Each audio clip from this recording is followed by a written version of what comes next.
Wow. Yeah. This is unbelievable. Now we know Robbie, Kristen and Connie. We have two people who just outed themselves. They're clearly colluding. That little sound. Static. Are you hearing? I heard it. What was specific? What was specific to me about the static? That you are the one who's causing static when you move around or you do something. So I didn't notice that. Very astute, Connie. Very astute. Actually, I fixed my static. If you look at the chat room. Oh, it's stuck. Okay. So why don't you check the records? Please, okay. Rob, just keep on talking because I just really didn't make This brings me to another theory that I was working on during my breath work, which, by the way, all the progress is gone. I was working on a theory that Patty knew that Chris was on her team, took him out so that she could last the full game.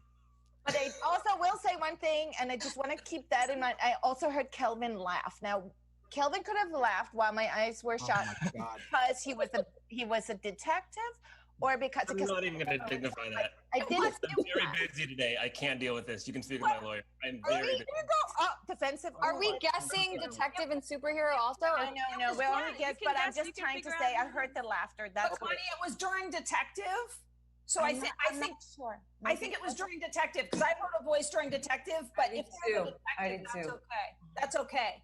We don't want to get rid of that. Static. It could have just been Chris eating his 15-foot hoagie. I actually really want to hear what Jessie thinks.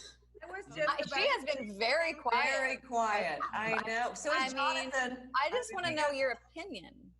I think the static is interesting, but did we hear the static at the same time that he said, "Oh, I see," or was it at a separate time that would have implied movement?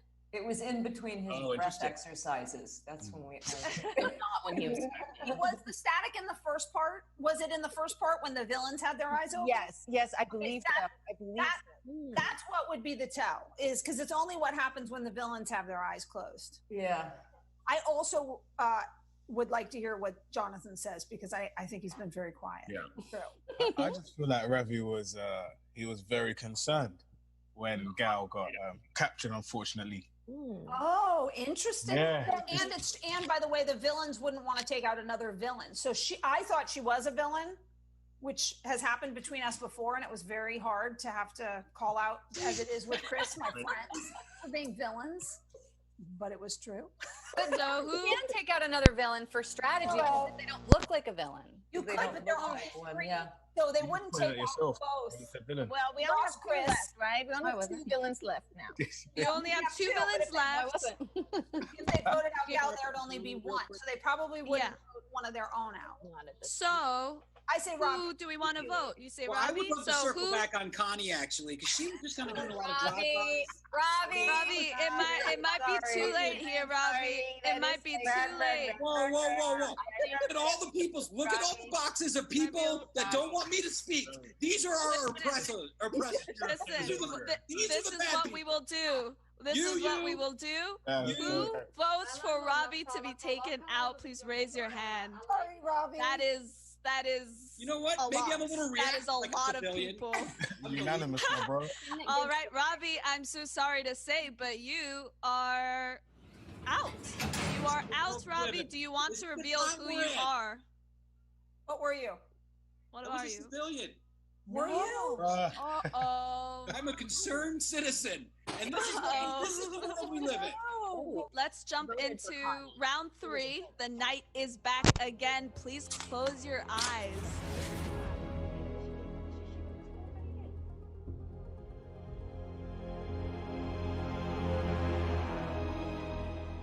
Everyone, please wake up. Unfortunately, the villains are on a roll.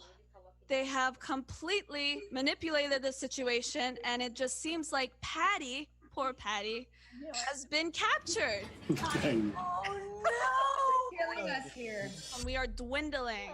Please, let's figure out who I have the a theory. Yes, Kristen, what is your theory? I have a theory. Okay. Yeah. When we just voted Robbie out, when he revealed he was a civilian, we all felt bad and we were surprised. But Gal, you did not look surprised that he was a civilian. So I feel like you knew because you have your eyes open. Gal's captured. No, I voted on that. Never mind. Okay, there was one superhero there. We are 6 left, okay? 1 superhero, 1 detective, 2 villains. That means that 2 of us that are left here are civilians. But who knows And who the other got, 2 eliminated? that are not Or superhero captured. and are not detective are villains. So There's 2 civilians, 2 villains, is what you're saying. 2 civilians, 2 villains, and 1 superhero and 1 detective right here. They can't know that It could have been I villains. was captured and Patty was captured. And And they then could have Pedro been was detective. captured too. Pedro was captured first. I think I know who a detective is. Does that matter? Yes, who do you think? Who do you think it is? I think it's Kelvin because he's holding a marker, and every time the detective writes the Yes. Okay, That is that's very good. Good job. Calvin, what do you have to say about that? This is a silent marker I bought on Amazon for $99. So That is an nice try. No, the sound of the indication. copy is Have a the- mark. Oh, you have a mark. Okay, I well, do, and it makes the same noise that we heard during. Yeah, but he was holding it. He was holding it. Mhm. Okay. So, Calvin, is there a reason why, if you are the detective, why would you not tell people? Because I'll get killed, right? Or I'll get captured right after this. That's very true. Good. Okay. I still think it's Connie. I am literally like the kind of person who can walk through any security because they Exactly. The worst villain can walk through any security. Yeah, that's exactly. Jonathan's got his mask on. Something's going on. We've got some I'm clenched. just chilling, fam. Oh, Jonathan, know. what are you? I'm just chilling. I'm watching comics. I think Connie can't be a villain because Chris voted for her the first time, and he was. I agree. Yeah. Kristen said us, the villains, the last round, and pointing at herself. Oh. tried to vote both times. Did you hear that? no, I was saying people and then people. Okay. Yeah, but you said villains when you said the second one, and you pointed at yourself. I didn't mean to. I'm not a villain. Okay. Wait a minute. I read an article one that you did once, Kristen, where you said I'm a really good liar. So Oh, wow. yeah, I did. I read it somewhere. Oh no! Now see, now I'm Out. Robin, because Robin, that's a little sneaky. Okay. By the way, I never said that. I'm a terrible liar. It wasn't So, not that. now was I think that it's was Robin. that magazine. I think it's Robin. I think Robin Yeah, made Robin, you're very calm. Oh, Robin, I see. Now you're saying it because the everything's closing in. Everything's closing in. There is something about that marker. Let's just go back to that marker. But not the blue one. The blue one's different. You Well, can so you can hear whether it was blue or black. Yeah. You're You good. want to compare marker noises? Yes, please. Can we check on that? That's a great idea. Yeah, let's hear. Hey, Jesse, go. Let's hear. Nope. Not it. Okay. You guys, it was during the detective. You don't want to vote all the detective yeah, you don't. That's one bad thing to do. So basically, unless But you're a don't the villain. villains? Unless you're a villain. All right. So What? are we down to vote? Let's do some voting. So Vote for from Connie. what I was understanding, Robin, people thought Robin was the villain. Does it? Well, Who wants to me, vote for but that? I'm not sure anymore. Yes, I'm me. voting Robin. You're voting Robin? Anyone no else? reason. Anyone else? For no Okay, reason. no one. Who's voting for Kelvin? No one? Okay. Connie? Anyone voting for Connie? Okay. Okay. Nice. Just for the fun of it, anyone voting Jonathan? No? And Jesse? Jonathan, I'll do it. And come on, somebody back me up here. There's got to be somebody who believes I'm that just a sweet Jonathan young could man. be like. Come on, Jesse. Just give it up. Just help me out. Connie, I think it's time. I think you got voted out. You guys. Connie. Unfortunately, she was the civilian. I will confirm that. Okay. Wow. The numbers are going down. So we have 2 villains on the board currently, and we have 3 civilians, including superhero and detective. All right. So let's jump into the next round. Round 4. Everyone, please close your eyes.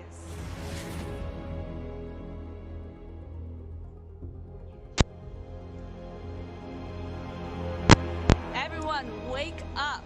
Seems that the villains are back at it again, and they were able to successfully capture someone. Kristen, unfortunately, was captured last night.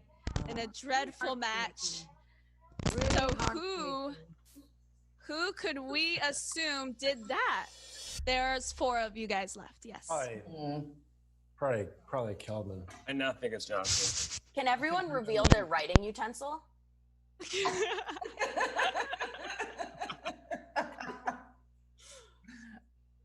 That is a teacup. Oh, that's a stapler. I think it's Jonathan. So you are the detective. No. I don't know who the No. You think Jonathan? Jonathan, do you have anything to say to defend your case? Do you know any information? really need Are to you defend guessing myself. anyone? I'm innocent. You don't need to defend yourself? No. No? Okay. These guys Okay, will go put fair themselves into a circle, the villain. Jonathan's in England. He's like, I just need to go get a pint. I just Mate, I'm trying to get a London Pride. He's Right. in Phoenix, Arizona. The accent is a whole thing that he does. It's a facade, see? Part of my disguise, isn't it? Okay. Robin was trying to vote out Kristen as the villain, and we've now revealed that Kristen was not a villain. Mm-hmm. Right. And wait, who else voted for Connie? I voted for Connie. Is it Kelvin? Did Kelvin vote for Connie? Yeah. All right. I did think it was Connie. Yeah. But we've had Okay. a long But we're run. pretty sure you're the detective now. Gone back like a decade. But Connie. so everyone is sure that Calvin is a detective. Is it true? Is it false? We don't know, but we are sure. So it's between Kristen, Jesse, and Kelvin? And Jonathan? No, it's between Jesse, Jonathan, and Kelvin. And you. And Robin. I keep going back to Jonathan. Sorry. Jonathan. God bless Okay. you, man. I don't know why. I don't know how you kind of... How could you do me like that, man? I don't know. It's All the right. quiet, insular thought thing. Oh, who would we like to vote out? Let's do a vote for Jonathan. Who's voting for Jonathan? Okay, we got 2. Jesse, 3. Well, I don't even think we can vote for anyone else. Jonathan, unfortunately, you're out. You're out, man. You're out. Do you want to reveal what you are? I was a civilian, man. I actually think that was the last round because the villains did win this game. Villains, would you like to reveal yourself? Robin. I knew it! This is my weapon. Your weapon. Almost I said that, and you thought somebody saw you with that pen. With Wait, your who's the villain? Robin, Kelvin, and who else? So Robin and Kelvin were the villain. Gal was the detective. Pedro was the superhero. I'm so sorry. Robin and Kelvin, did I capture you? That was slick. Yeah, you get to invest. So you chose. I think the first one was Pedro. You chose to. Yes, and I said that he wasn't the villain. I didn't want him out of the game. Yeah, well, he wasn't a villain, so I told you that no, he was not a villain. So, but he got captured, and he should have saved himself, because if he saved himself, then he wouldn't have been captured. Pedro, yes, you were like. Instead, I saved Robin. But he didn't. What is up? So stupid. I feel like I know we're not gonna do that, but I feel like now we need to start and play the I know. game. Now I know I would never trust Robin, not a damn. Yeah. She was beating herself out. Devious. I did know the moment she was attacking Kristen, I was sort of like, wait, what, the article? That's when I knew, but no one listened to me. It was And a I was smooth Yeah, Kristen was on her. I really enjoyed watching you work. Robin reading an article. That was. I read it. I read Well, thank you everyone for coming and playing the Werewolf 1984. That was a lot of fun. Thank awesome, you you guys. You were great, everyone. Thank you so much. Good job. DC fans, thanks so much for watching, and enjoy the rest of DC Fandome. Now, our next global host is fluent in everything from games to geeks. She's tech girl Sam Wright from South Africa. Take it away, Sam. Thanks, Gino. Hello, world. Sam Raja, and I am so excited about the amazing content we have in the DC fandom. There is so much to see and do. Now, gaming is my passion, and I am hyped because we have another announcement from Warner Brothers Games. I think we should share the killer jogo news do with you. Esquadrão Suicida. And who's gonna do it? The one and only Qual o nome? Will É Esquadrão Suicida mata a Liga da Justiça. Não sei como é que vai ser, né? Ow! Son of a bitch, that hurt! Golly! DC, you have the cheapest teleporters. That hurt! Alright, Fandomers, I think you know why I'm here. Check this out. Ó, espera aí, eu acho que agora é... É agora.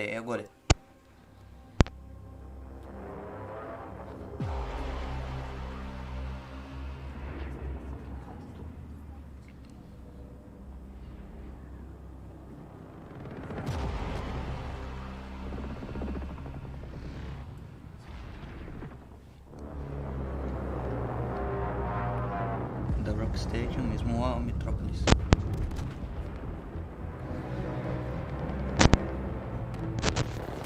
Parece que vão ser o Brainiac aqui, pelo visto.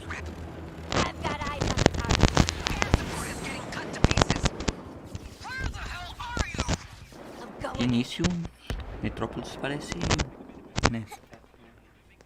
Legal, eu não sei se vai ser mundo aberto ou se vai ser estilo Vingadores mesmo.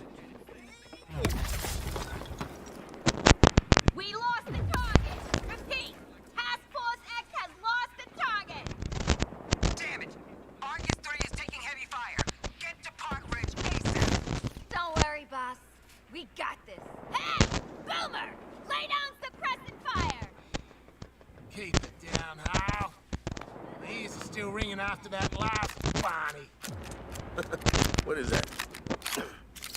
Australian for hangover? I believe I can translate.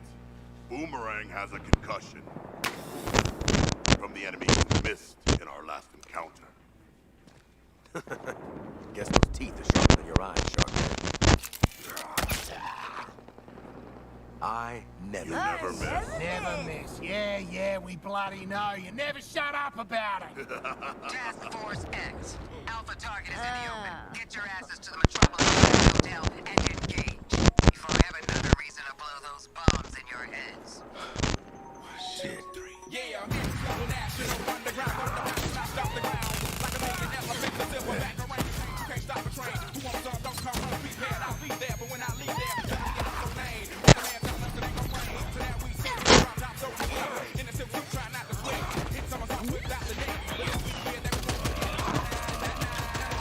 E agora a parte tá legal.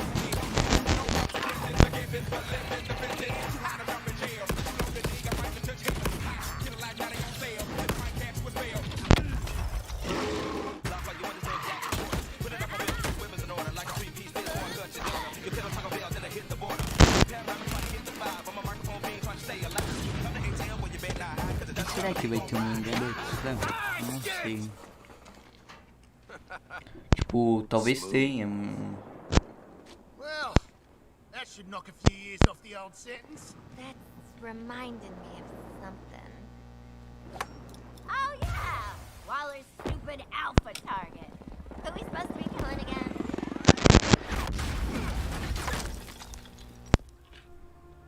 E o Superman? Superman. Look, it's Superman. The mighty Superman has just rescued that pilot. What a show-off. Beat it, Spandex! We're on a top-secret assassination mission here. No.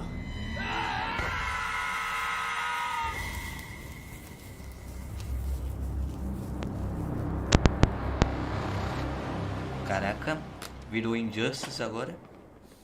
So, figure out Pelo who visto we're virou. killing yet? Traces on. Did you ever think of him rock a microphone like that? There, boy, it would still stay street. Big things happen every time we meet, like a track team, right team. I shouldn't have done that, Shark. Bom, tá bom. Vamos ver se vai ter gameplay. Wow. Okay. Very Parece dangerous. Yeah, that's interessante. more dangerous than they said it would be. It's Já temos Injustice e o Snyder Cut lá que teoricamente teria o Superman do mal, né, no futuro. Hello? Oh, I got someone! Okay. I'm sorry. Who are you? Mas vamos ver se vai ter gameplay, já que o próximo painel vai ser do Batman, só vai ser a 21h30. Wow. Hey, Jux, come here. Hey, who is it? A new lawyer? You gotta help us, mate. No. I'm sorry. No, I'm not a lawyer. Although I probably played one once. But no. I'm Mas me parece ser desconectado do universo Arkham. I'm your biggest fan. Bojack was the only thing that kept me going in Bel Rev. Every night. Starved. Tortured. Wait. An actor? Great. Ah, mas a logo ali atrás Wait. Hang on. é do Don't Batman hang up. Arkham. Look, what? Será? Maybe I can help. What seems to be the problem? It's Waller. She wants us to kill the bloody Justice League. O We're Batman way out Arkham, of eu our digo depth o here. logo do Arkham We need mesmo. to get out of this insane mission. Speak for yourself. I can see the headlines now. Harley Quinn finally kills the Bat. Okay, well, there you go. That is the can-do attitude that I'd expect from a group called the Suicide Squad. That moniker does not bode well for our chance of success. All right. Well, I tell you what. Why don't you just give me the rundown? Who are you guys? What kind of powers you got? I mean, what are we working with here? Captain. Sure thing, William. The name's Harley Quinn, and you could say I'm the leader of our little task force. I like baseball bats, explosives, dead superheroes, things that go kablooey, and the Great British Bake Off. I'm Deadshot, team leader, world's deadliest assassin and most dangerous marksman alive. And I'm... You may call me King Shark. I am a demigod, the rightful ruler of the seas, and therefore the true team leader. And last but not least, the one, the only, Captain Boomerang. I'm what you call a supervillain. But don't try calling me the leader of this sorry lot. No, thank you. Leaders are the first to get their heads blown off. Okay, so what? And forgive me, you throw boomerangs? Exactly. Don't know why it took everyone else so long to get it. Aw, sweetie, we just didn't care. Okay, well, I mean, does anyone have laser vision or like a kryptonite-powered suit or? Well, you might have us confused with Lex Luthor. Well, there's got to be a way. I mean, the world is depending on you guys, right? When I look at you, I don't see a drunk or a killer or an evil clown lady or a giant monster. Hey, who you calling a giant monster? No. You see, what I see heroes. You must not have heard of us. We ain't your heroes. Okay, fine.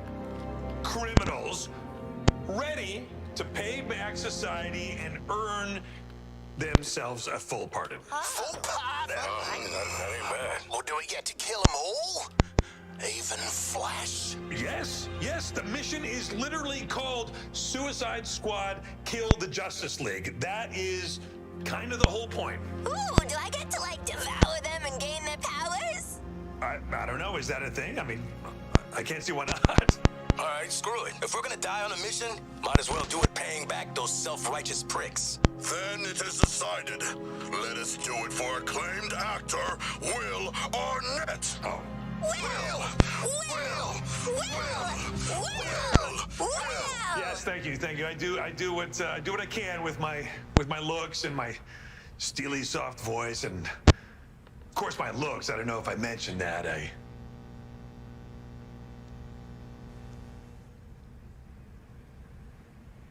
Nothing? Okay. Well, thank you guys. I really appreciate it. Have fun with your mission. Take care, Will. Huge fan, like literally the biggest one. All right. Talk to you guys later. Yeah. I have a feeling that things are about to get really messy. Would you please get me the hell out of here? Bom, é 21 e 23, então Not a chance. provavelmente vai ter gameplay hoje. That still Pensei que ia ser, agora é gameplay. I mean, it beats the subway, but... Oh. Hey, you must be Sefton. I am indeed. Hi, Will. Hey, man. Sefton Hill from Rocksteady Studios, y'all. Stefan, how'd you get here? Did DC also teleport you into the cyberspace realm? No, they just sent me this green screen for my house. Is it? You got a green screen? Good. That's neat. Lucky for you. DC actually teleported me into the Fandome, which really hurts. But good. Green screen. You're lucky. Cool. Good for you. Okay. Well, I guess look, the cat is finally out of the bag here. This is Rocksteady's new game, and there is a lot of anticipation behind it.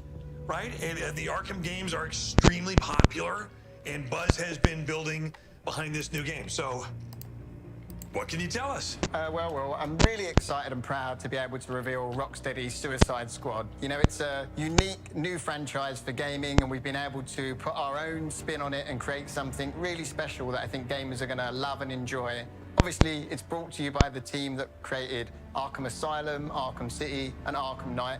And in fact, this is a continuation of the Arkham verse. So a lot of the through threads and the storylines you're going to see come to fruition in this game. So we've been able to combine all of that core DNA with some really great, unique innovations and create what we think is going to be a totally original gameplay experience. Okay, well, that's awesome. But let me just ask you this. Why this game? Why Suicide Squad? Well, when we're starting any game, Rocksteady games are all about a character-driven game. You know, it's all about that kind of heart and soul of the characters that we want to bring to life. So we worked with DC. We looked at, you know, all the different properties, all the different great characters that they have.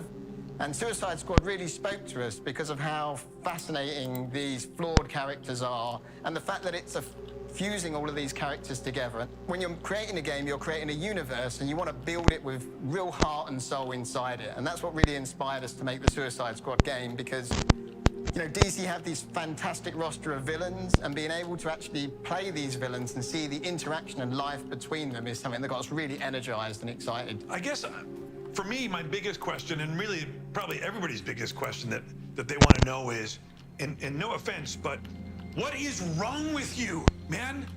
Why are you making a game about a group of bad guys taking on some of the most beloved heroes of all time? Well, I think for us, we always want to put our characters in interesting and exciting and dynamic situations, and it felt like the Suicide Squad naturally really lends itself to that. You know, even just starting with their boss, Amanda Waller, you know, she's part protagonist but also part antagonist. You know, she's stuck these nanite bombs in their heads, and she's forcing them to do this impossible mission, this mission to take on and kill the Justice League. And I think that's where you always find, I think, the magic is when you can put characters in these situations that are absolutely impossible. And then to a certain extent, these things kind of write themselves, because once you've got that premise, you just let that live and breathe, and you think, right, well, how the hell can the Suicide Squad kill the Justice League? How can that even happen? And really, that's the genesis of the game. And then it's down to us to take the player on this journey and tell this story of how that could even be possible.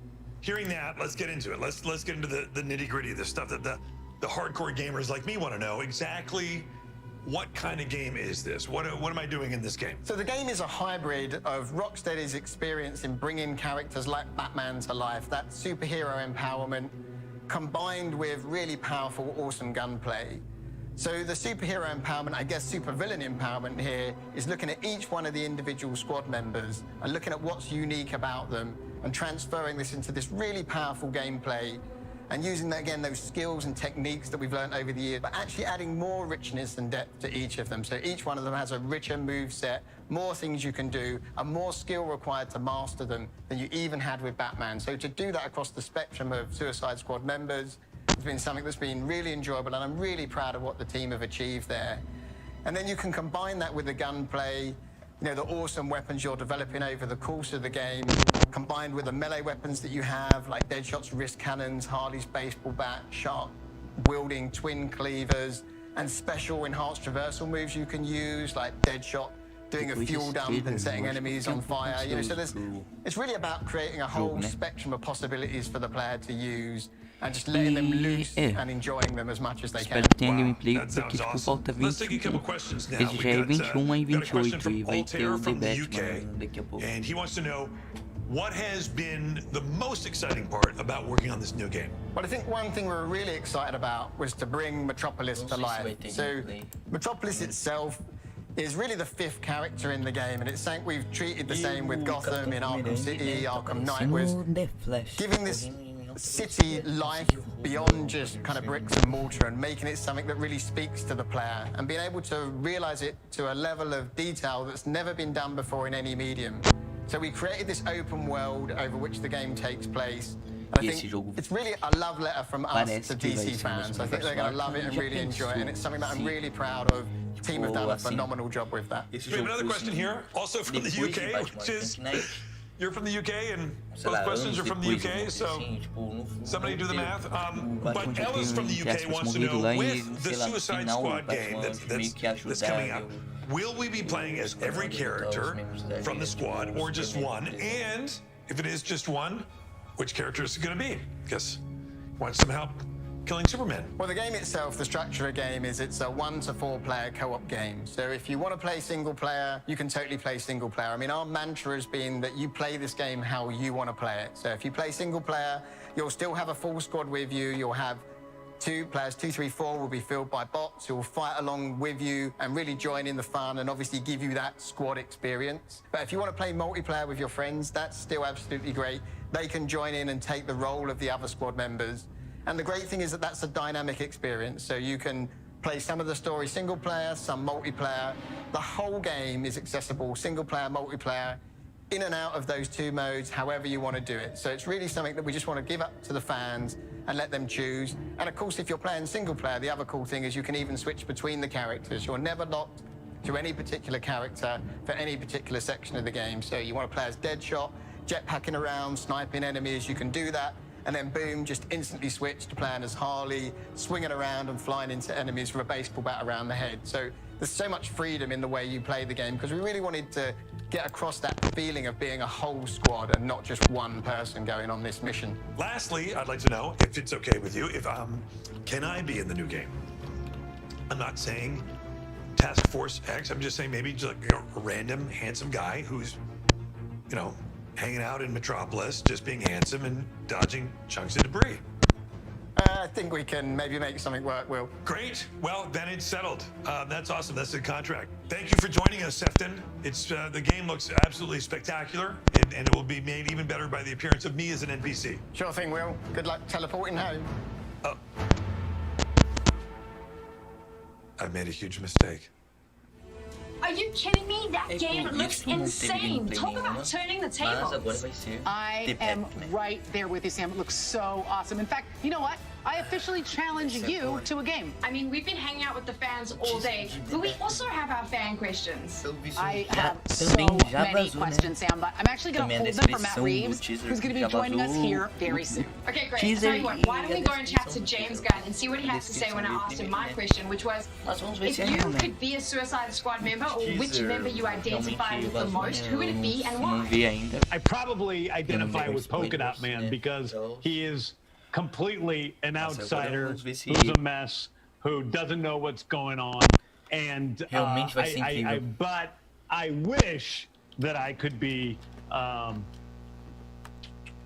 guess I wish I could be Ratcatcher too, because I think she's the only character that has any sense of herself and any grounding in sort of a human sort of way. So I really like Ratcatcher too, if there's one I wanted to be. Okay, that's it for me. Let's head on over to Aisha to end the show. Bye. Thank you so much, Sam. That was killer. Guys, there is no place that I would rather be than right here with you right now in this hallowed place where we all get to come together to celebrate us, the fans, and all things DC. And I've got to pinch myself right now to make sure I'm not dreaming, because we have the man who is starring in the next feature film incarnation of one of DC's most popular characters of all time. We're talking more than 80 years here, guys. So ready your bodies, because here is the Batman, Robert Pattinson.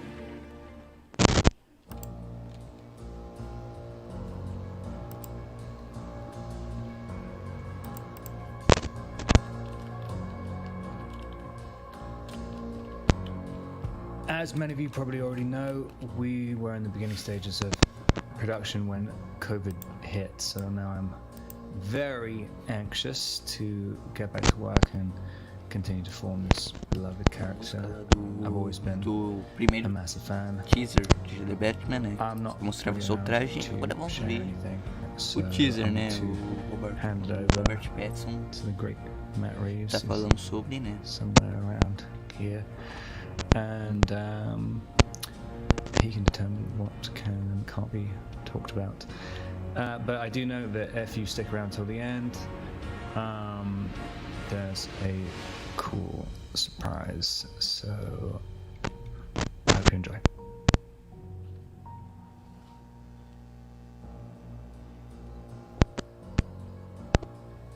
Matt, I'm so excited that you're here. Thank you so much for coming by. Thank you. It's great to be here. So, as Robert said, it's super early to tell us much about the movie, but I think what's exciting about where we are with DC and with this franchise specifically is that there's been a multiverse of Batman, right? And now you're taking over this particular iteration of Batman. What made you want to tell a Batman story? I mean, this is a heavy lift. What was it that drew you to this character in this world? Look, I love Batman, and I've loved Batman since I was a kid. And I never even imagined, when I began making movies, that I would do genre movies, because I just loved certain kinds of movies that were very character based. And it's really interesting that as I got deeper into genre, I realized that that was a way to do very emotional stories, but under the guise of these sort of great mythic tales. And in particular, what excited me, and the thing I related to in the Batman story, was that he isn't a superhero in the traditional sense. He might have a cape, but he can't fly. He's like you and me, but if he has a superpower, it's the ability to endure. And not only the ability, but the kind of compulsion.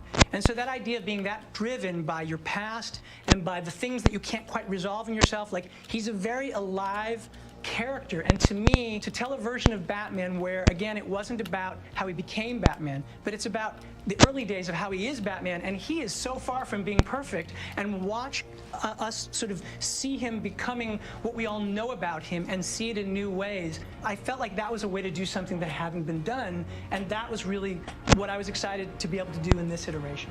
You have said that all of us imagine ourselves, or have imagined ourselves to be Batman. And I know that's why I love those stories from the time I was a kid, because he didn't come from another planet, right? He doesn't have magical powers. He's just a guy that wants to do good. And that's the thing. The other question is, what is good? One of the things that I think is interesting is learning how to be Batman. The whole idea, this is all an experiment in the movie. The idea is that we're in year 2. It's the Gotham experiment. It's a criminological experiment. He's trying to figure out sort of what he can do that can finally change this place. And in our story, as he's in that mode, that's where you meet him, and you see that he is charting what he's doing, and he's seeing that he's not having any of the effect that he wants to have yet. And that is when the murders start to happen, and then the murders begin to describe sort of the history of Gotham in a way that only reinforces what he knows about Gotham, but it opens up a whole new world of corruption that went much farther. But as that story starts to come out, without being an origin tale for him,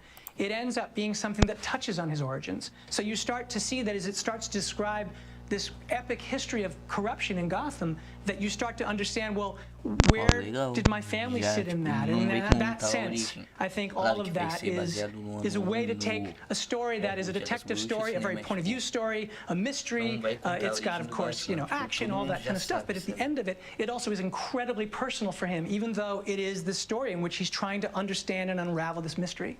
It's so layered. I'm really excited about it. Speaking of what we know about Gotham, you've revealed some of the characters in this story, and the casting is just extraordinary. They're amazing. I mean, we have, Paul Dano plays a version of the Riddler that no one has ever seen before, and it's really exciting. He's such an incredibly creative actor, and so what he is doing, I think, is going to blow people's minds, and then to have, Zoe Kravitz, her iteration of Selina Kyle, like, to me, that's incredibly exciting. You have an iteration that you've never seen of what she's doing, but it touches on all these kind of iconic sort of things that people know from the comics. So it's always about trying to square what you sort of know with what also is new, and that is really part of, I think, the exciting sort of process of making a Batman movie, which is to find a way to make it your own, and to find a way for the actors to make it their own, and yet still connect to all of these things that people also go, oh, that's my Selina. I know who that is. And I guess the one thing about the Rogues Gallery is that it actually, in a weird way, is the origins of a lot of our Rogues Gallery characters. So, like, Selina isn't Catwoman yet. that's actually part of the journey.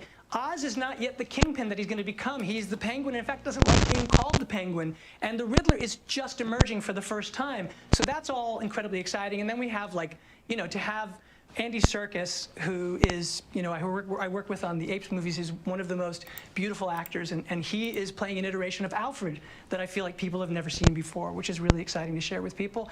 And then we have an incredible, for me, like, I just think that Jeffrey Wright is just one of the great actors, and to be able to work with him in a totally new iteration of Gordon. And then we have, you know, the amazing John Turturro, who's going to be a Carmine Falcone, who, again, I think in this iteration, you've never seen that version before. And how all these characters connect, I think, for me, was one of the challenges, but also exciting things about the creation of the story, which is that in going on this sort of desire to solve, or the urge and the compulsion to solve this series of crimes, you touch on all of these iterations of the beginnings of these characters, so that the whole movie is like, it's like a snowball rolling. You can just feel the momentum building and building, and that's the attempt. It's exciting to be able to talk to you in the middle of making this, you know, this incredibly rich undertaking. And you're an incredibly busy man, not just this film. It's just announced that you're going to be working on the Gotham PD series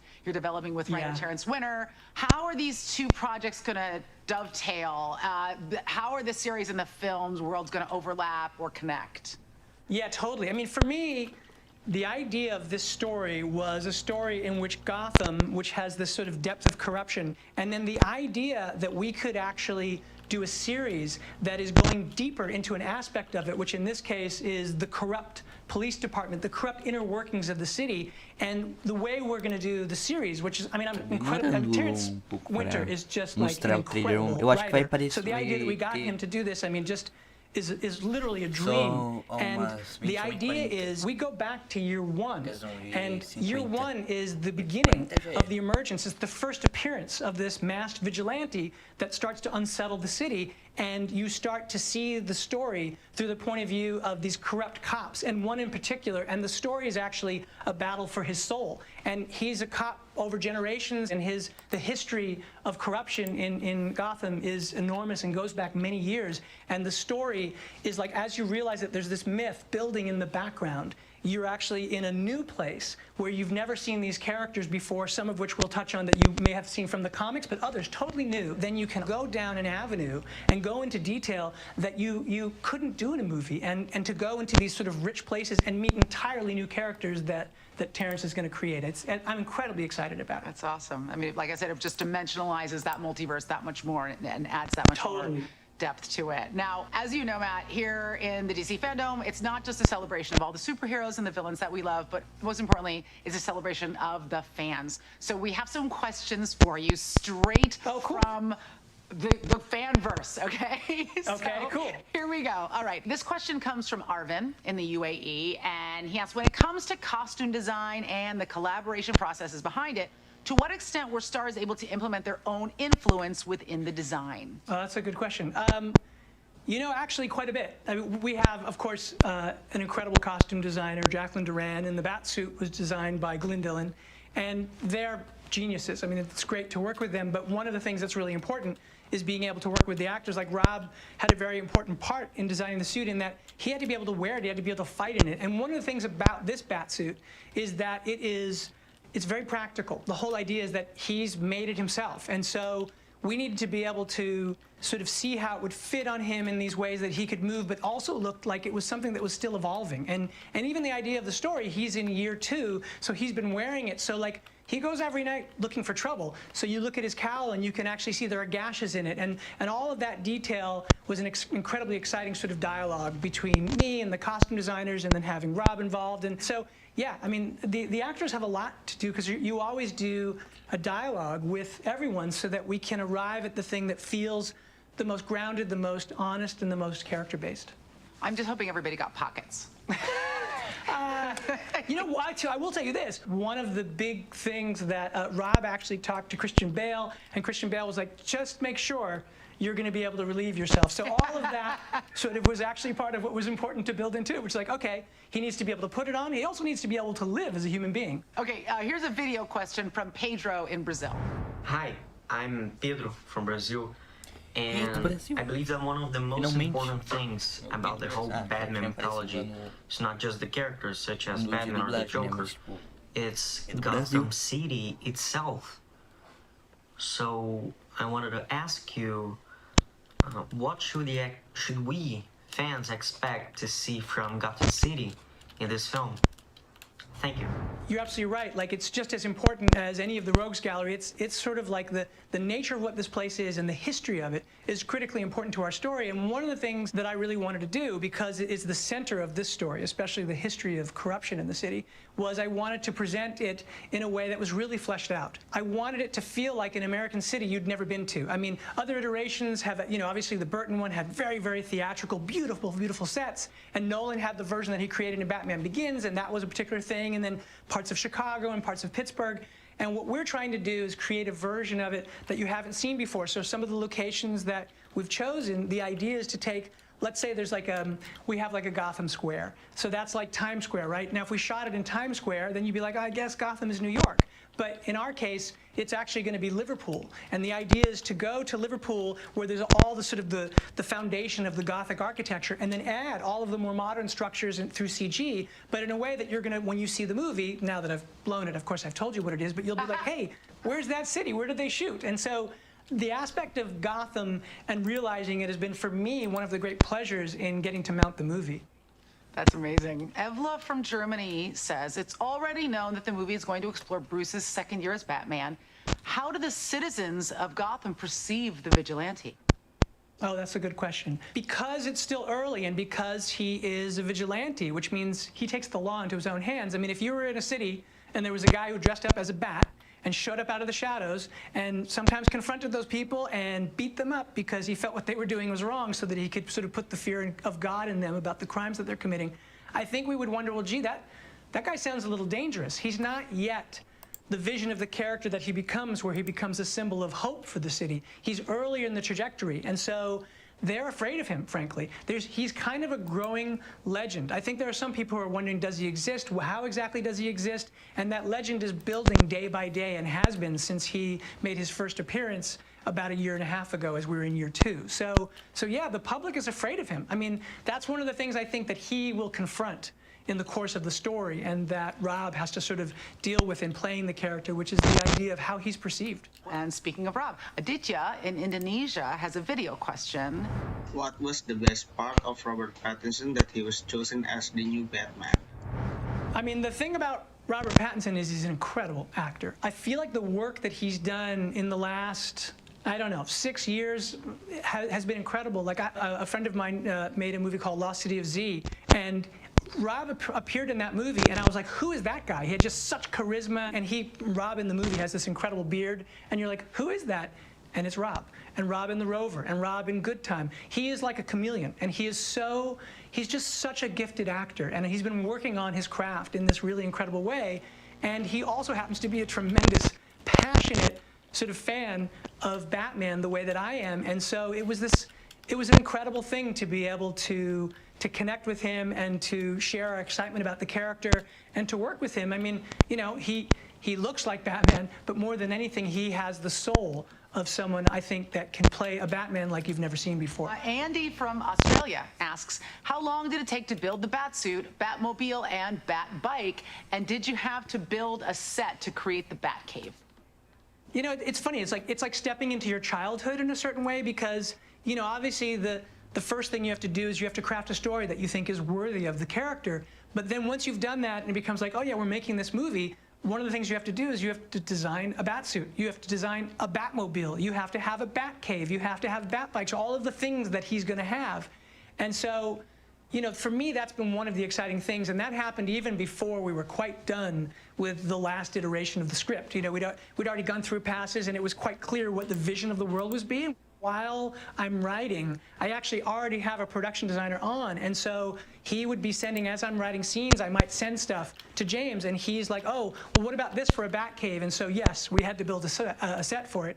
But I think it's an incredibly original and different set. I think it's going to be really fun for the audience to discover what version of exactly this Batcave is going to be. The Batmobile and the Batsuit, they took a long time. You know, I mean, Glenn came on quite early, and we worked in the designing of it, again, as I was writing, and the idea of him being able to fight in it.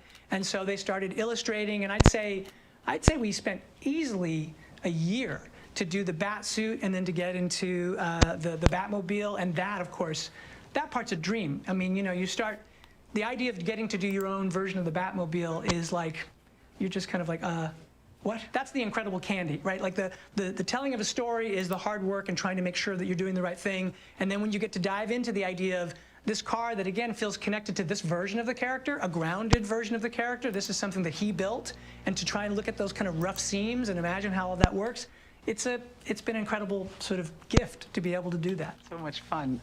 Alejo from Argentina asks, what will be the main difference between this Batman and the other incarnations from previous films? Oh, yeah. Well, I mean, I think, you know, as we said, it's not an origin tale, and you're meeting him in the early days. And for me, what's really important about this iteration is that, you know, a lot of the other stories are very much about how he had to master his fear and master himself in order to become Batman, and that in that Batman state, he's sort of in his best self. And I think for me, what was exciting was not doing that, not doing the origin, not doing what we'd seen done so beautifully in other movies, but instead to meet him in the middle of this criminological experiment, to see him in the becoming of Batman, and to see him make mistakes as Batman, and to see him grow and fail and be heroic, do all of the things that we associate with Batman, but in a way that felt very human and very flawed. The biggest fantasy, of course, as a kid would have been to be Batman. And so the idea of putting the audience in the shoes of that character and make the audience feel the way that he feels, I think that, to me, I hope is what's different about what we're doing, is to try and do it in exactly that sort of manner. And then, of course, the other things that are from the earlier history of the comics, like him being the world's greatest detective and how he got there. You know, those things have been touched on, but I don't know that they've been as central to the plot as they are in this particular Batman. So there's a lot of things I hope that will be totally different. Cliff from Australia asks, what's one deep cut comic fans might be surprised to see has inspired the Batman? You know, for me, because I wanted to get into the mindset of the character and I wanted to think of the psychology, for me, I think one of the cool deep dive ones was Darwin Cook's ego. He's confronting the beast that is Batman, and it's kind of, there's a kind of duality. I mean, there's a lot in what, you know, I was trying to do in the story about him confronting the shadow side of himself. The degree to which you have self-knowledge, you're able to understand your motivations. But he's broken, Batman. So while he's doing all of these things for the reasons that he thinks is right and that have a heroic sort of grounding in them, there's also many things that are driven by the parts of himself he doesn't yet know. And so I would say that that kind of sort of psychological, Jungian shadow side, that sort of version of it is very much connected to that vision from Darwin Cook, from Ego. Yosef from Bolivia says, which non-Batman movie were Matt Reeves, yours, inspiration for the Batman? Oh, well, because the movie is a detective story, because it is a thriller in the sort of cop world, and because it's about corruption, we're treating this Batman story as if this could have happened. I mean, the idea is that, as I said, Batman doesn't have this sort of the ability to have sort of super heroic powers. He just has super heroic focus and super heroic drive.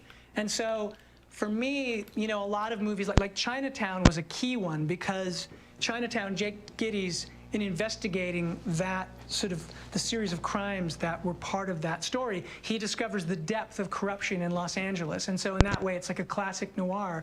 And that's very much this series of murders that Batman is investigating are very much in that mode. So Chinatown was a really big one. And that idea of that kind of gritty, flawed, this humanity of it, that was very much inspired by those kinds of movies, by like French Connection and other sort of cop movies like that. I would say even a movie like Taxi Driver, the description of a place and very much getting inside of somebody's head. And I guess a lot of really sort of 70s street grounded stories. So, Matt, one of the exciting things about the Batman as a character is that he's so layered and so kind of intense that you can dip into his life at different points, and none of these different characters, these different iterations of the Batman or Gotham or the entire kind of Batman universe as it was will tread on the ground that others have already covered. Oh, totally. I mean, for me, that's exciting. Like the idea of the history of Batman, like just the idea of the actors who have played Batman, like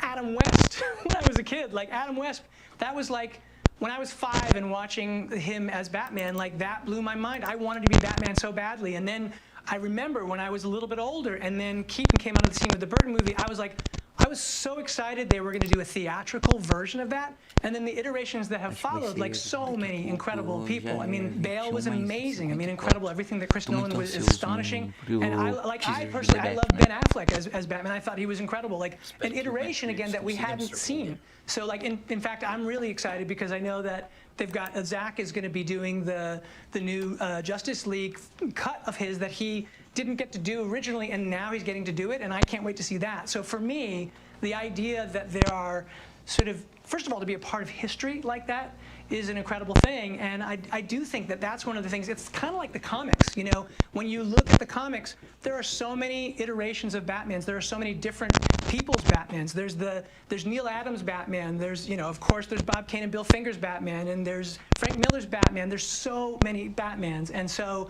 to me, that's one of the joys of being in the kind of comic book world, is to try and say, hey, what can we do to put our spin on this so that people can find a new way of looking at that character that they love. I remember when the Dark Knight graphic novels came out when I was a kid, what a radical departure that felt like, how exciting that was. Oh my God. But it didn't erase all the ways that I had connected with that character previously. It just made the world richer and, you know, more exciting. So. Yeah, totally. I mean, that's the thing. It's like, it's this strange thing of wanting to be able to find a way to come at it in some new way, and yet it has to be connected to that thing that you love. And that, for me, being part of that history and being part of all of that is sort of almost unbelievable. You have to pinch yourself. So, Matt, before we wrap up, I think that what the fans really want is to get just even a tiny glimpse of what the film is going to look like. And, you know, this is a fan experience. I'm hoping you brought us something we can show them. It's Fandome. And, you know, having been to Comic-Con and all of that, I know you don't come without anything. And, you know, look, we've only shot 25% of the movie, 25-30% of the movie, so there's so much. This is just scratching the surface, but there was no way that I could come here and not bring a look at the movie. So, yeah, I'm incredibly excited to share what is just the first tease of our movie, and I hope you guys like it. Vai ser agora. Vamos ver, vamos ver. Eu acho que vai ser da hora.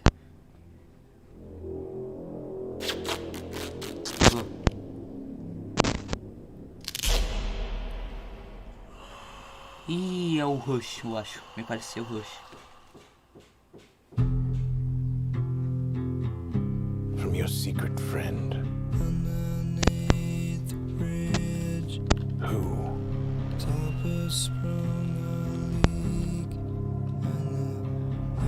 Gordon, Batman. Having a clue. Let's play a game. Just me and you. Any of this mean anything to you?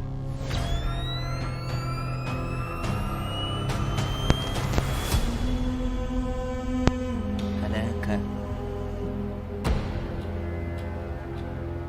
You're becoming quite a celebrity.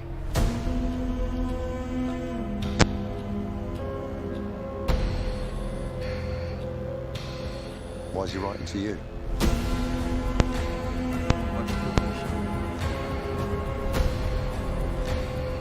If you are justice, please do not lie. What is the price for your blind eye? The hell are you supposed to be? Ih, eu consegui. Então vou palhaço.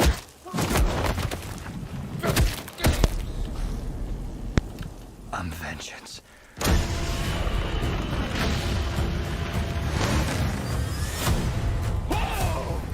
These guys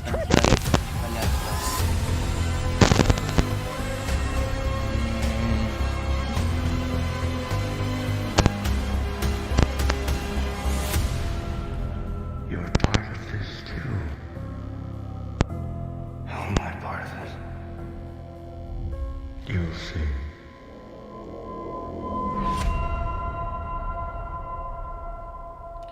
pra 2021.